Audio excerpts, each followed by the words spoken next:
Hi, everyone. I'm so excited for our next Author Talks. We're here live at Author Talks Live talking to our next guest, author Laura Kriska, who I am so excited to introduce many of you to. Maybe some of you even know her too.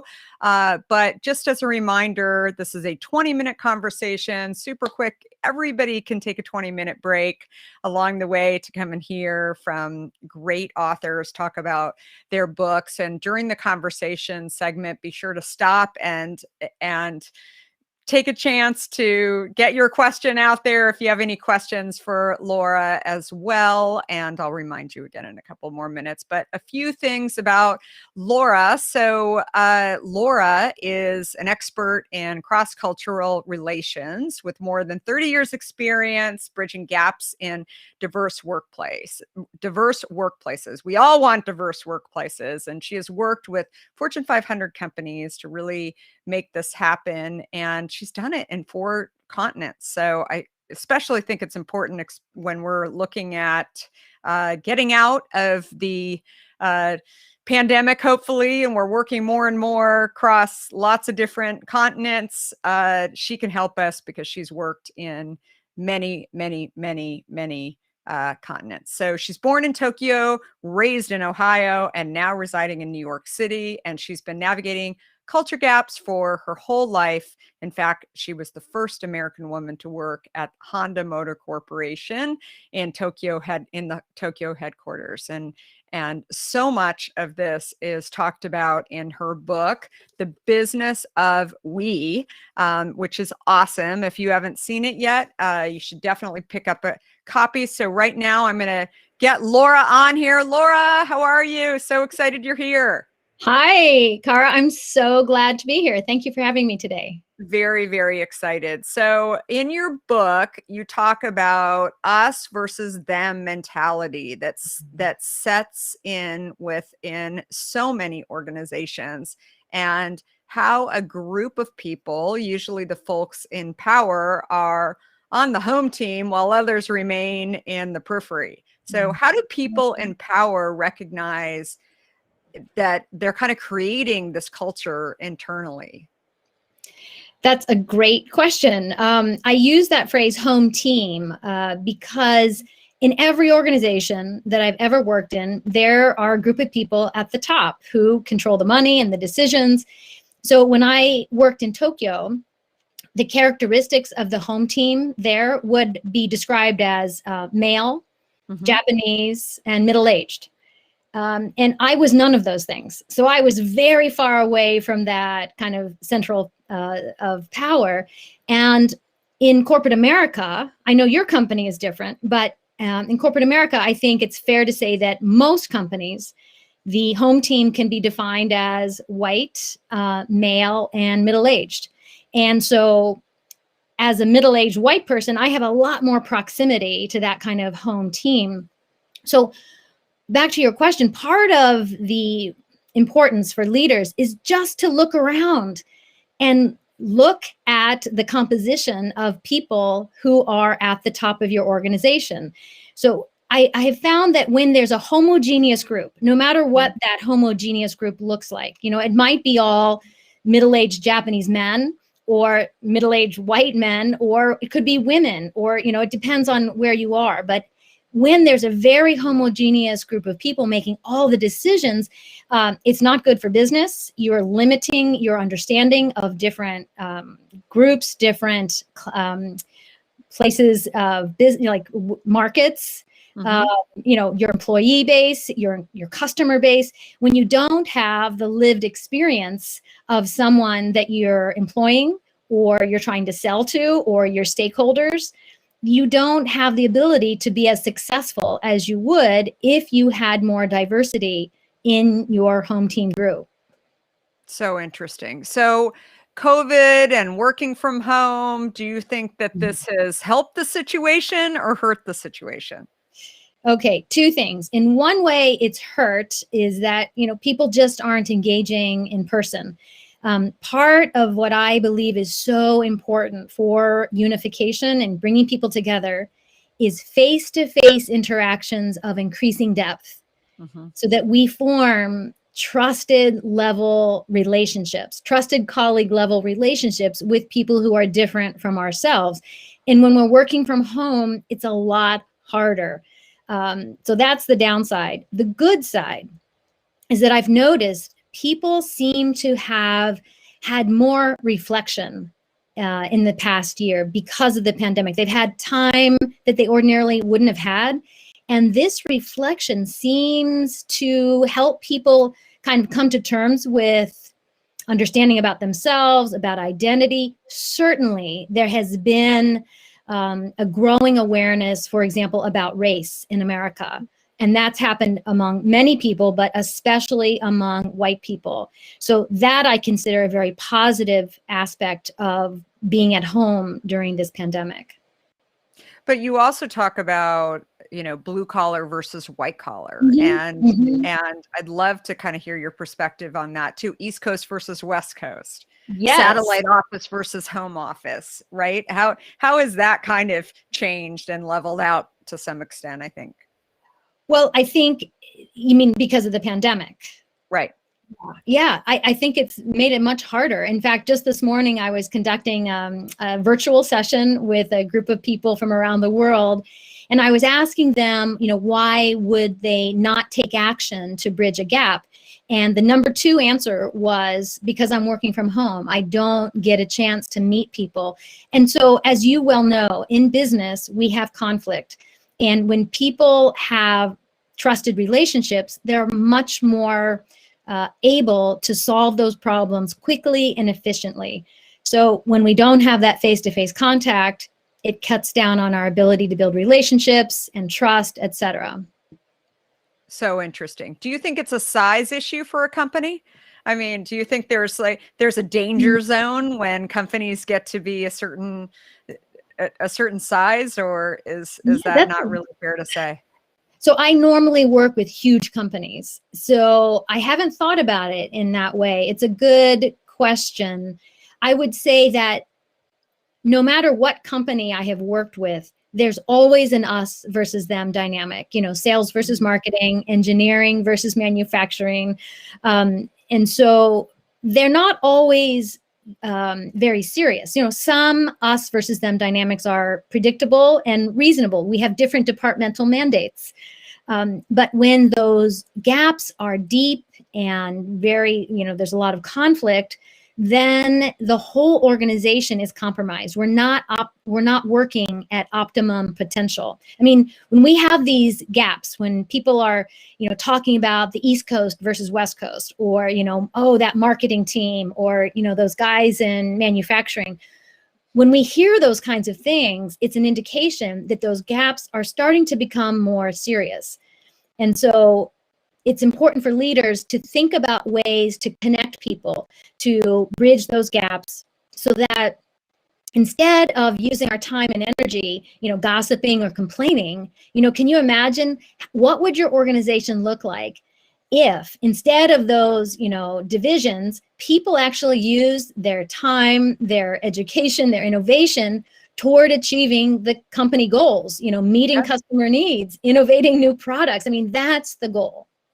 I think that's really, really great advice. I love that we have people from all over the world jumping in here, from Saudi Arabia, Tanzania, Brazil. I mean, it's amazing. So Nicole had a great question. What companies do you recommend working for that are out there that you've seen that are actively and encouraging this dialogue? Nicole, you're going to have to check in with me later. I don't really have, specific examples right now. Okay. Well, we didn't need to be involved in the corporate world. Do you? I mean, what? I think that the interesting thing is there are a lot of leaders that are really working on this right now, that I don't think that anybody has all the answers. And I think that the aspect of virtual work has actually brought just a whole other piece into the discussion around learning, because I remember actually an executive said this to me, that she's a top executive at a global tech company. And she said that she felt that really this virtual environment kind of leveled the playing field for sort of younger managers to actually feel like they could have a voice in a conversation when there were more seasoned executives or somebody who's working in a satellite office, for example, that they were sort of an afterthought in a meeting, that you had to, you know, WebEx them into a meeting, but they just sort of were off in the side because everybody else was in you know, a live environment and working face to face, that suddenly this new world became more and more important. So, so you talk about the 3-step process for closing the gap between us and them in the workplace. Can you touch on those? And obviously everybody needs to go to the book because there's so much more greater examples in there too.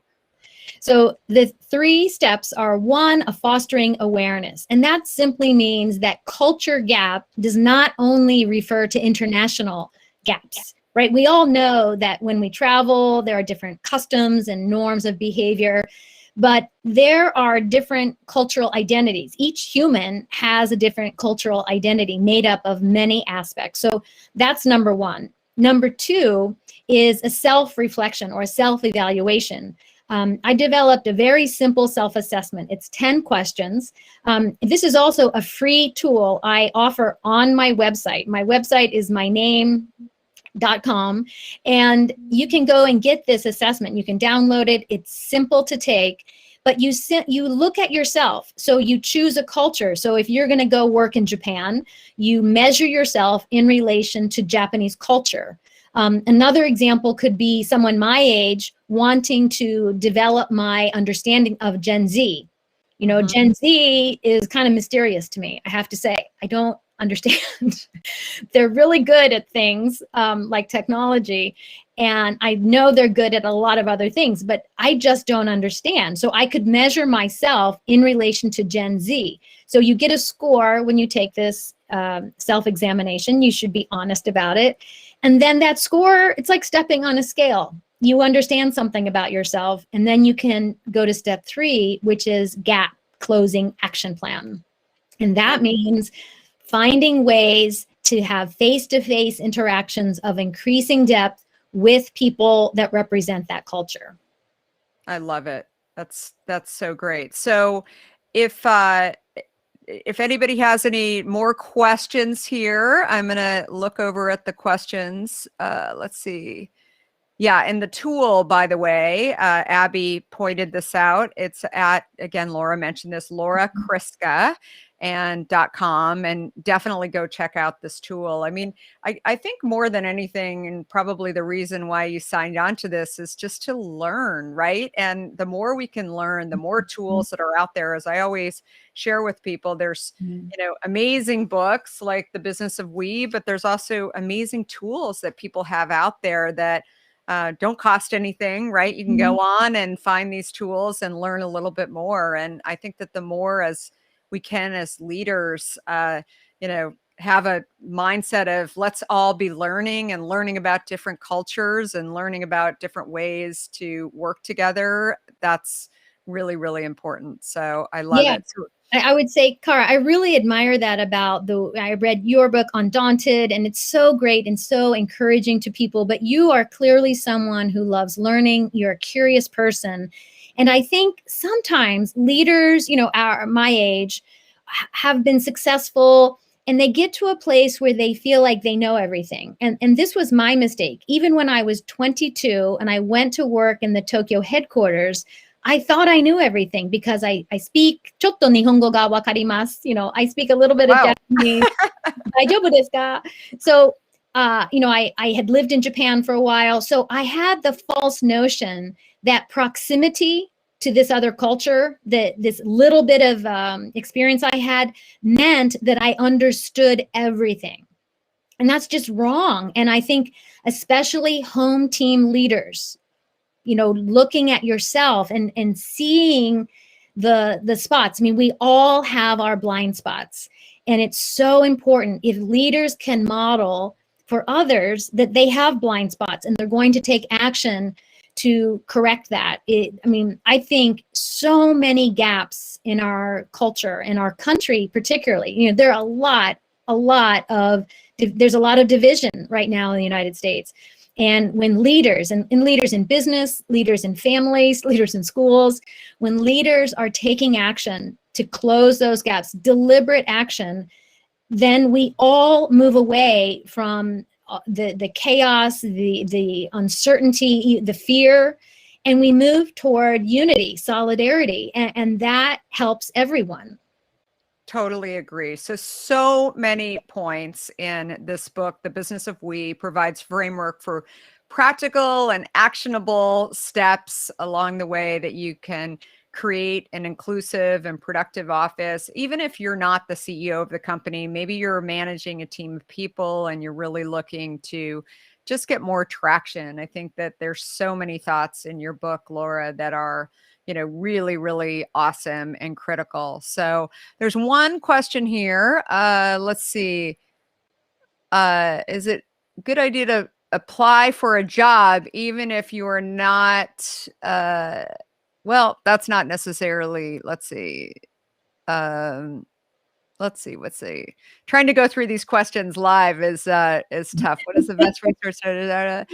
Yeah, I think that there's a lot around balancing work life, family. That's not really what the Business of We is really about. I think that more than anything, it's really about once we have a role and working together, right? And so what is the one piece of advice you'd give every CEO to start addressing this issue in their companies? Well, I would say that look at yourself. Look at the people that you go to who are your trusted colleagues. And if they are all very, very similar, then, check yourself and examine, what are relevant cultures in your company, in your community, and measure yourself. Be honest. I believe if you have two things, one is the willingness that you genuinely want to bridge a gap, and two is the ability to be honest about your own choices so far in life. If you have those two things, which by the way are free and available to everyone, then you can close any gap. And I'll say that it is my big grand wish. I want to inspire a rebuilding revolution where people take action, where leaders take action to bridge us versus them gaps in the workplace and beyond. But I cannot do this alone. I am in my basement in Brooklyn and I can't do it alone. I need your help and everybody who's here listening. I really think we can move away from division and work toward unity if we do it together. I love it. So The Business of We, everybody grab a copy. Thanks, you guys, for jumping in. And LauraKriska.com, again, if you want to hear more about her thoughts and her tool as well. And I really appreciate this, Laura. And we're here every week, everyone, doing great author talks. So hopefully you'll come join us. Thanks, everyone. Thanks, Cara.